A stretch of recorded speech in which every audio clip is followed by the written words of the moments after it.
ఎంతో టేస్టీగా ఉండే సావిడాలతో కర్రీ చేద్దాం. ముందుగా గోరువెచ్చని నీళ్ళలో 4-5 సావిడాల ముక్కల్ని 2 నిమిషాల పాటు నానబెట్టి వాష్ చేసి పక్కన పెట్టుకోండి.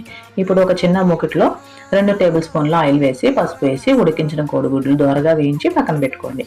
అదే నూనెలో మనం శుభ్రం చేసి పెట్టుకున్న సావిడాల ముక్కలు వేసి లో ఫ్లేమ్లో దోరగా వేయించి పక్కగా తీసుకోవాలి.